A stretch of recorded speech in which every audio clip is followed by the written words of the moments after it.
In front of me today, I have the Devos LightRanger, and this is one of only 2 things that I bought at the Outside Adventure Expo in June. And today, I'm going to show you why. Before this, I had 2 lighting solutions for camp. The first of them is my headlamp, this little Petzl headlamp, and actually this thing is fantastic. I'll put a link to this in the description as well.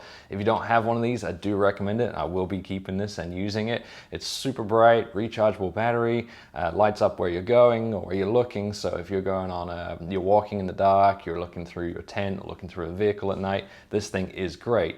But after the 5th moth has flown in your face, it gets old. It also only lights up where you're looking. So if you're camping with multiple people, you're setting up a tent somewhere with someone else, it's not a great area light. And that's where my other light comes in.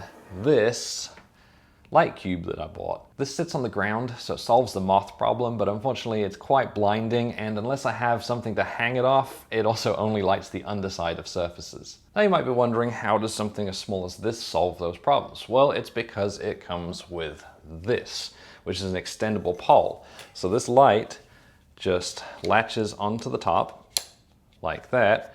You can then turn it on and extend it upwards, up to 9 feet above you. Now here I've got 8-foot ceilings, so I've just hit the ceiling, but it shines a nice bright light over a large camping area. And because it's high up, you don't have the issues with the bugs, you don't have it blinding you, it just casts that light over a wide area. So it's great for if you're setting up a tent, you're cooking, or just hanging out at camp. It's actually also great for video at night, and that's why I bought it. On the bottom of the pole, you get a tripod that you can spread out for a good stable base, or you can take that off or move it up and use this stake, dig this into the ground, and it gives you something that's going to be secure in the wind and storms. And because this thing is IPX4 rated, you can actually leave it out in the rain. A little over 3 feet long, it does take up quite a lot of space in the vehicle, and obviously when you're on these long overlanding trips, space comes at a premium. I found on my last trip, I was out for 3 weeks, it got in the way quite a lot.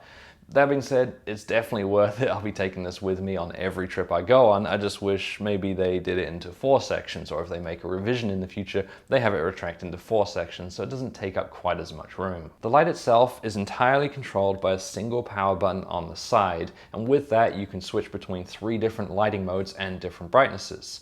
With one push of the button, it lights up all 4 sides, providing 360 degrees of illumination and 1,200 lumens, which is more than double your typical camp lantern. If you wait a second and then push it again, it turns the light off. If you want to change the lighting modes, you just push the button more than once in a row. So if I push it twice, it's now only lighting up 2 sides of the lantern. The other 2 sides are off.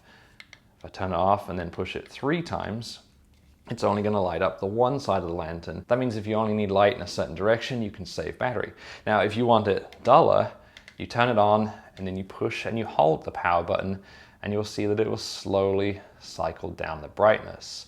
So if maybe you're inside your tent just reading, you don't need the full 1,200 lumens right in your face. You can turn it down so you can just see the pages of your book. The LightRanger has a 10,400 milliamp hour lithium ion battery, and that gives it a 16-hour runtime with just the 1 light lit up.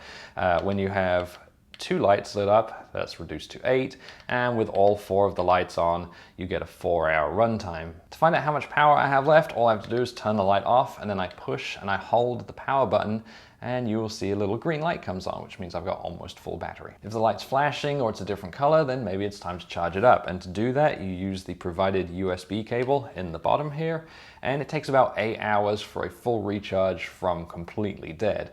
Now, I found I charged this every few days and it never died. The thing I love most about this though is just the versatility. Because it can be detached from the pole, it's small and it's light, yet seriously bright, it's got a bunch of uses. One of those is, thanks to the hoop on the top here, you can put a carabiner or a small loop of string around it, hang it up in your tent or under the hood of your vehicle if you're working on your vehicle at night. If something's going on underneath your vehicle and you need to work underneath, you can turn it on, flip it upside down, and just lay under your vehicle and admire your skid plates. Or let's say you're playing poker at camp. just set it on the table. This also has a built-in powered USB port on the bottom that you can use to power other devices. So if you were using this in your tent to read or whatever, then you could charge your phone from it at the same time. Or if you wanted more light around camp, you can hang it up, put it on the pole, and plug in some USB fairy lights. Now when I bought this, they did have a special price for the Expo, so I paid that price. Unfortunately, they don't offer it anymore, but I've been in contact with Devos and they have actually offered us a coupon. So I put a link to this in the description along with the coupon code. They'll give you 10% off. And if I've done the math correctly, when you buy 2 of these, you're actually going to pay less than I did. If you have any questions about the light, definitely let me know. And as always, thanks for watching.